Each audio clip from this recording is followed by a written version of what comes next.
नमस्कार, मनी गुरु की इस खास पेशकश में आप सभी का स्वागत है। मैं हूं स्वाति रायना। आज हम खास तौर पर ये शो लेकर आए हैं उन लोगों के लिए जो कि नौकरी छोड़ चुके हैं, नौकरी छोड़ने का मन बना रहे हैं या फिर चल रहे हैं नोटिस पीरियड पर।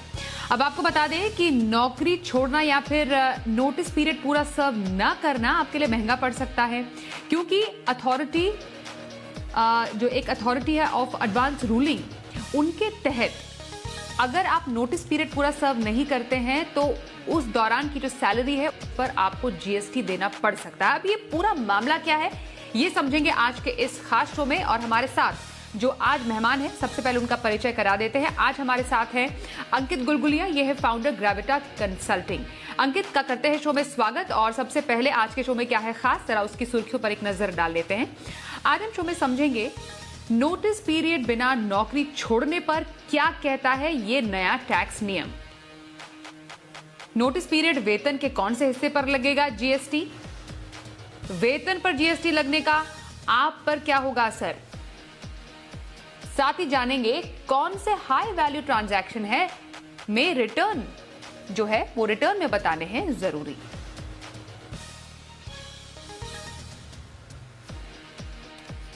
अंकित, अब बिना देरी किए थोड़ा एक क्लैरिफिकेशन लेते हैं आपसे। कई लोगों के मन में सवाल होंगे, कई लोगों के मन में कंफ्यूजन होगा और चिंता में पड़ गए होंगे कि भाई सैलरी पर जीएसटी देना पड़ सकता है। अब ये पूरा मामला क्या है, सबसे पहले ये बताइए, ये जो नया रूल आया है अथॉरिटी फॉर एडवांस रूलिंग का, वो क्या कहता है?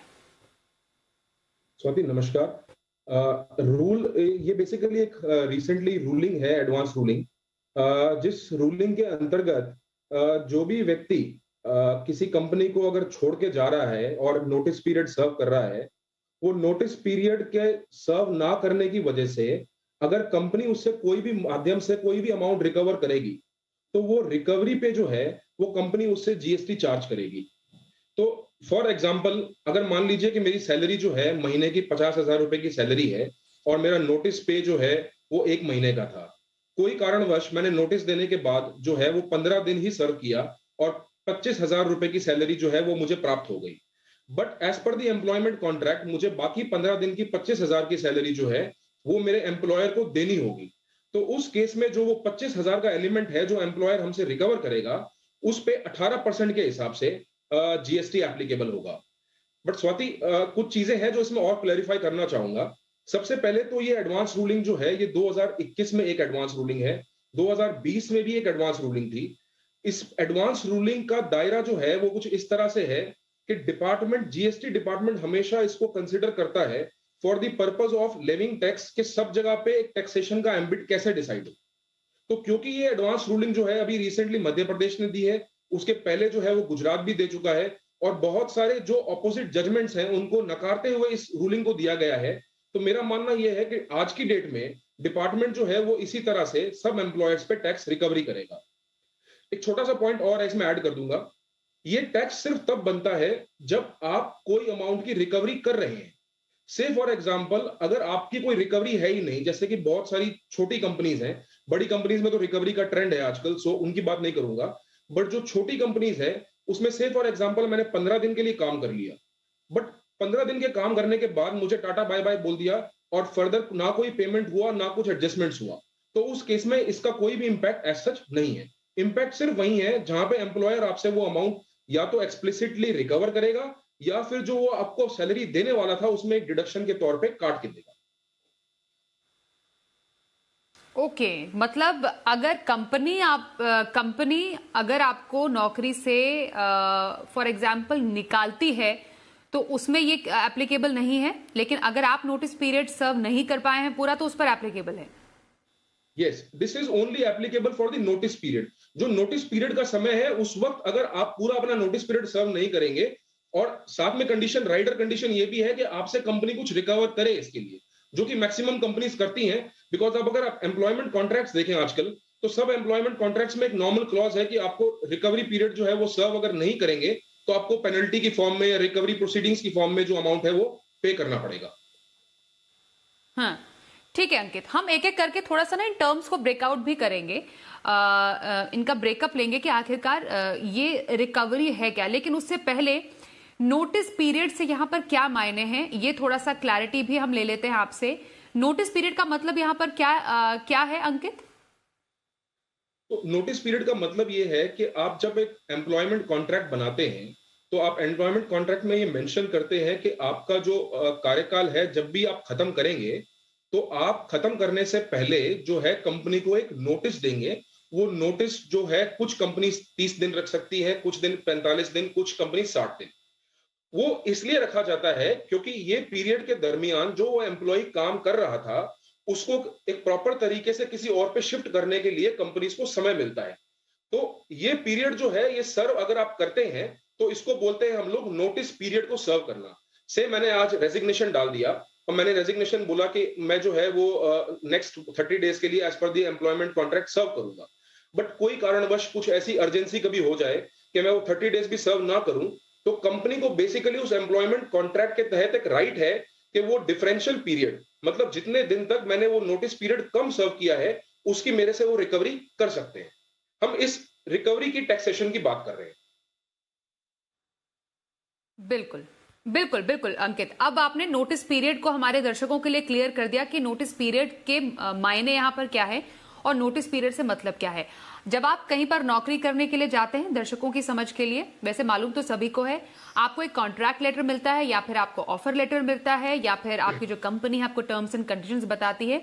वहां पर साफ तौर पर लिखा होता है कि अगर इन केस ऑफ रेजिग्नेशन आपका कंपनी पर नोटिस पीरियड 30 दिन का होगा या कई कई पोजीशंस पे 3 महीने का नोटिस पीरियड भी होता है। मतलब आपको वो 1 महीना उसी कंपनी के साथ सर्व करना पड़ता है, उसी कंपनी में काम करना पड़ता है आपके रेजिग्नेशन डेट के बाद से। तो ये नोटिस पीरियड, ये जो पूरा जो मामला है जीएसटी सैलरी पर, नोटिस पीरियड की सैलरी पर जीएसटी का, ये उन नोटिस पीरियड की सैलरी पर ही अप्लाई होता है, ये समझना जरूरी है।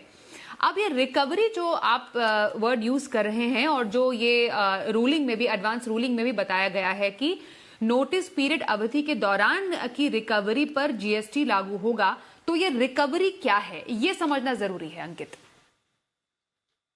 रिकवरी नॉर्मली जो भी आपका उतने प्रोपोर्शनेट पीरियड का सीटीसी वैल्यू होगा, वही नॉर्मली कंपनीज जो है एक स्टैंडर्ड क्लॉज की तरह उसी को रिकवर करती है। अब मैं बात कर रहा हूं प्योरली एक जनरल सेंस में कि नॉर्मली अगर आप देखें 90 to 95% जो रिकवरी क्लॉजेज है वो कुछ इस तरह से है कि मान लीजिए मेरी 50,000 की सैलरी है और उस 50,000 सैलरी में मेरा बेसिक भी है, मेरा एचआरए भी है, डीएटीए भी है, एलटीए भी है। तो जो वो टोटल अमाउंट है 50,000 का, उसका प्रोपोर्शनेट टू 15 डेज, मान लीजिए मैंने 15 डेज पहले छोड़ा, तो 25,000 जो उसका प्रोपोर्शनेट अमाउंट है, उस कंप्लीट अमाउंट की कंपनी को राइट है, एज एन एम्प्लॉयर कंपनी को राइट है कि वो आपसे 25,000 की रिकवरी कर सकते हैं।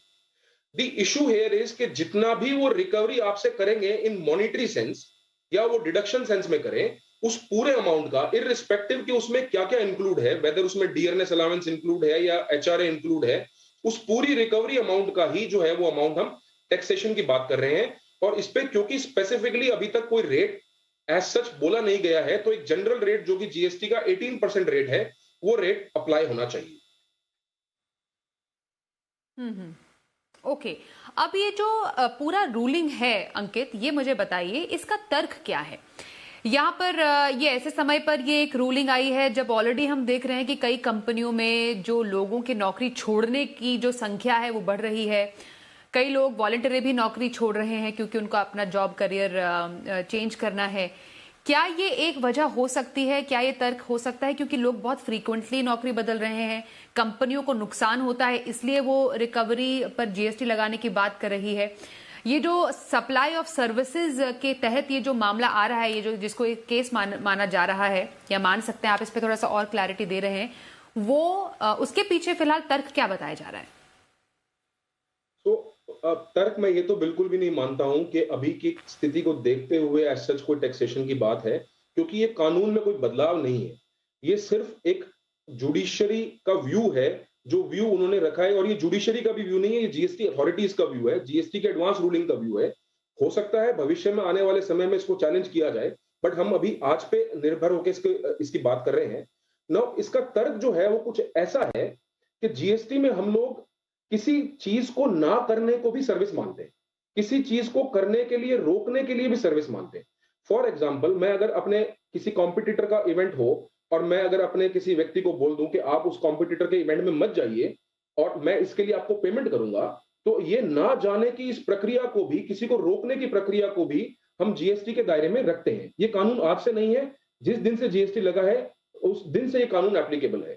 नो, अब इस पूरे प्रोसेस में तर्क ये दिया गया है कि बेसिकली जो नोटिस पीरियड के दौरान आप जब पहले छोड़ के जा रहे हैं, तो एम्प्लॉयर आपकी हेल्प कर रहा है आपको जाने में, और उस हेल्प के लिए वो ये कंसिडरेशन चार्ज कर रहा है, वो आपके इस एक्ट को टॉलरेट करने के लिए कंसिडरेशन चार्ज कर रहा है।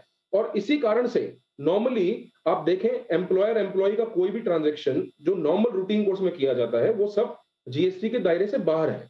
बट क्योंकि तर्क ये है कि मैं उस एम्प्लॉय को फैसिलिटेट कर रहा हूं उसको नोटिस पीरियड कम सर्व करने के लिए, इसलिए ये चार्ज कंसिडरेशन पे जीएसटी रिकवर किया जा रहा है।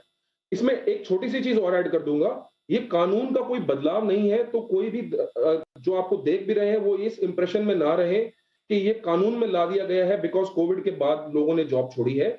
ये एक एडवांस रूलिंग है जो जीएसटी अथॉरिटीज ने दी है, बट एज ऑन डेट हमारी अंडरस्टैंडिंग ये है बिकॉज ये जीएसटी अथॉरिटीज से आई है तो इसकी सैंक्टिटी है और ऑल ओवर इंडिया धीरे धीरे इसी की एप्लीकेबिलिटी मानी जाएगी जब तक ये चैलेंज होके फर्दर क्वेश्चन ना हो। बिल्कुल।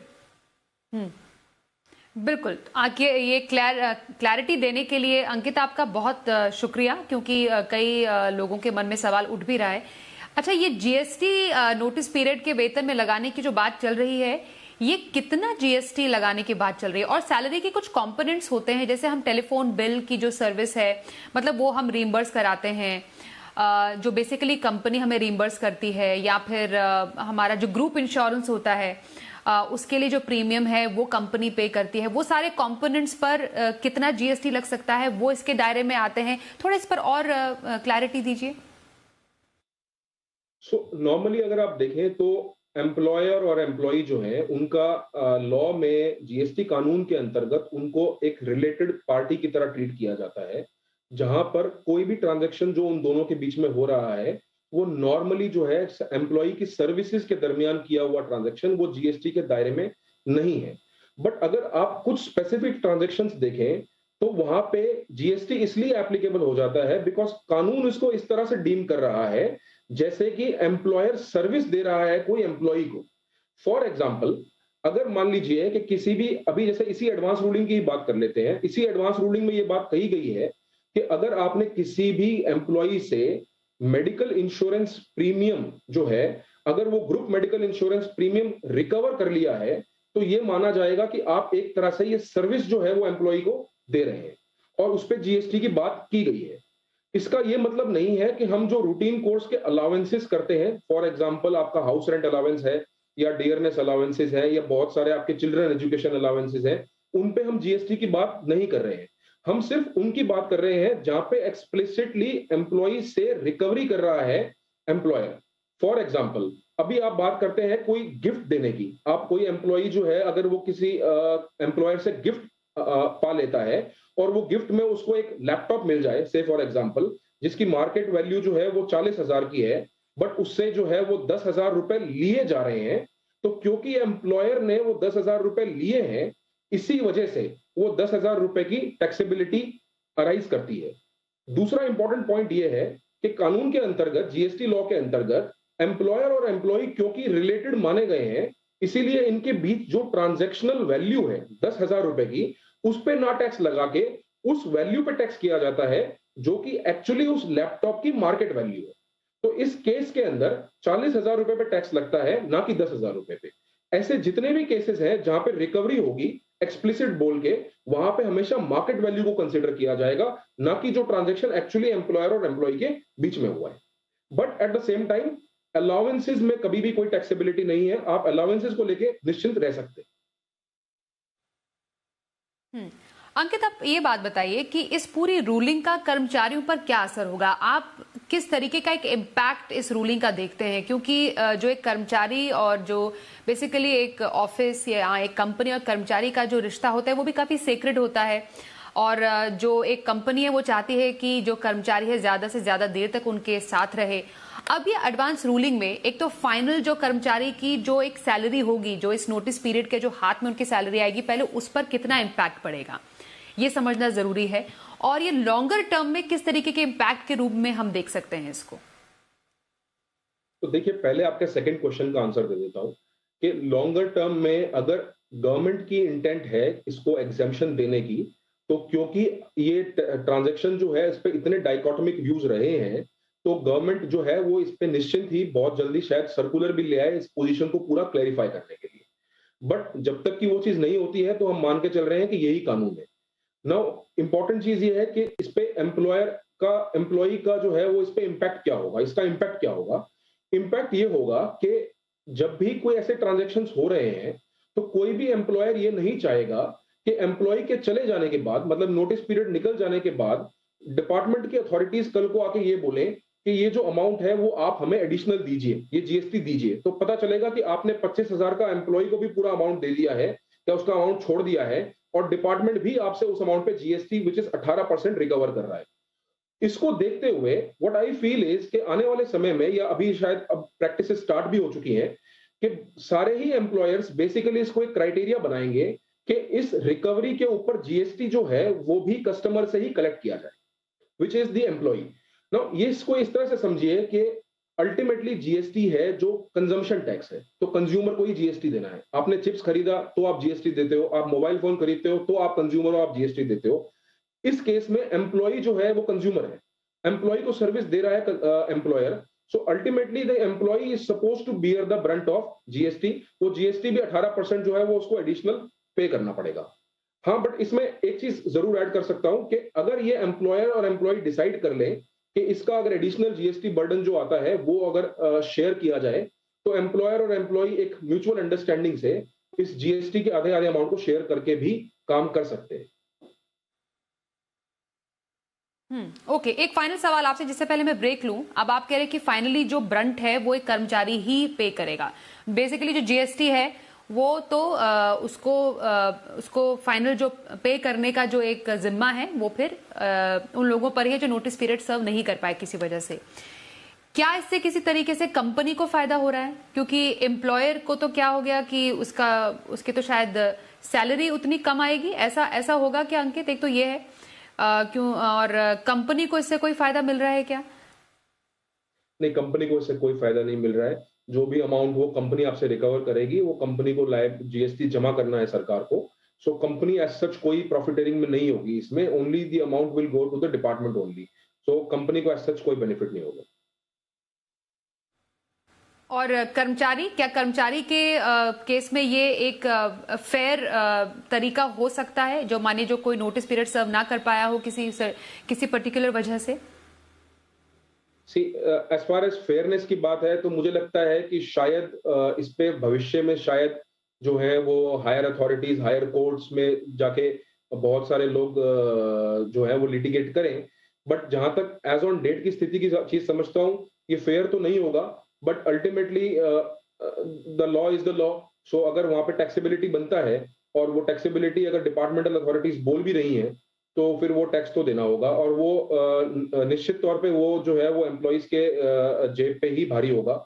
तो या तो सरकार जो है वो बेसिकली इस पे कोई एक्सप्लिसिट एक सर्कुलर लाके उसको क्लैरिफाई करे सिचुएशन को, क्योंकि आज की डेट की जो रूलिंग्स बोलती हैं वो रूलिंग्स यही हैं कि एज सच जो है वो टैक्स कलेक्टेबल है, और कलेक्टेबल होने का मतलब है कि एम्प्लॉइज को पे करना होगा। और ये पैन इंडिया लागू हो चुका है, ये रूलिंग का मतलब ये है कि अब नोटिस पीरियड ना सर्व करने पर कर्मचारी को जीएसटी पे करना ही पड़ेगा, ये अब लागू हो चुका है। ये बेसिकली आपको मैं क्लैरिफाई कर देता हूं, ये एडवांस रूलिंग्स हैं, और एडवांस रूलिंग्स जो है उनका दायरा जो है वो काफी सीमित दायरा होता है। तो ये एडवांस रूलिंग जो है मध्य प्रदेश की ऑलरेडी आ चुकी है, ये एडवांस रूलिंग गुजरात की ऑलरेडी आ चुकी है। बट जो बड़ा परिप्रेक्ष्य है वो बड़ा परिप्रेक्ष्य आप इस तरह से देखिए कि जो भी डिपार्टमेंट का ऑफिसर है या जो भी डिपार्टमेंट की कार्रवाई है वो पैन इंडिया जहां पर भी हो रही है, उनके लिए एक ये विजिबल डॉक्यूमेंट है जिसके बेस पे वो इनिशिएशन करते हैं एक्शंस का। तो हम खाली इसको इस परिप्रेक्ष्य में नहीं देख सकते हैं कि एडवांस रूलिंग का दायरा क्योंकि एक लिमिटेड दायरा है, तो वो बड़ा परिप्रेक्ष्य लेता नहीं है। मेरे पर्सनल एक्सपीरियंस में एडवांस रूलिंग को बहुत ही इंपॉर्टेंट और बहुत ही बड़े दायरे से देखा जाता है, बिकॉज जब भी कोई भी स्टेट डिपार्टमेंट या कोई भी स्टेट का जब ऑफिशियल्स इनिशिएट करते हैं कोई भी प्रोसेस, तो एडवांस रूलिंग को कंसिडर करके भी टेकअप करते हैं।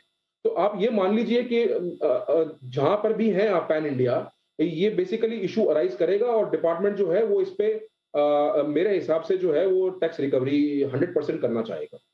आइए अब मनी गुरु में बात करते हैं कुछ हाई वैल्यू ट्रांजैक्शंस की, जिनको बताना जरूरी है आपको आपके रिटर्न में, अदरवाइज आ सकता है नोटिस। हमारे साथ अंकित गुलगुलिया हैं जो कि टैक्स एक्सपर्ट है, उनसे कर रहे हैं बात। अंकित बताइए, हम शायद स्पेसिफाइड फाइनेंशियल ट्रांजैक्शंस की यहाँ पर बात करें, थोड़ा टेक्निकल टर्म है इसलिए संक्षिप्त में बताएं ये ट्रांजैक्शंस होती क्या है। ट्रांजैक्शंस ये इस तरह के हैं कि जब भी आप एक सर्टेन दायरे के बियॉन्ड जाएंगे, तो जिस व्यक्ति से आप वो ट्रांजैक्शन कर रहे हैं, जिस बैंक से आप वो ट्रांजैक्शन कर रहे हैं, उन बैंक की रिस्पॉन्सिबिलिटी है कि वो इनकम टैक्स डिपार्टमेंट को ये डिस्क्लोज करें कि इन्होंने ये ट्रांजैक्शंस किए हैं। फॉर एग्जांपल, अगर आपने सेविंग्स अकाउंट के अंदर 10 लाख से ऊपर कैश जमा कर दिया सालाना, तो आप उस लिमिट में फॉल कर चुके हैं जो स्पेसिफाइड फाइनेंशियल ट्रांजैक्शन की लिमिट है, और अब आपकी इस डिटेल को इस बैंक को ओपन करना पड़ेगा to the income tax department के फलाने व्यक्ति ने जो है वो 10 लाख से ऊपर जो है वो जमा किया है। This is called specified financial transaction.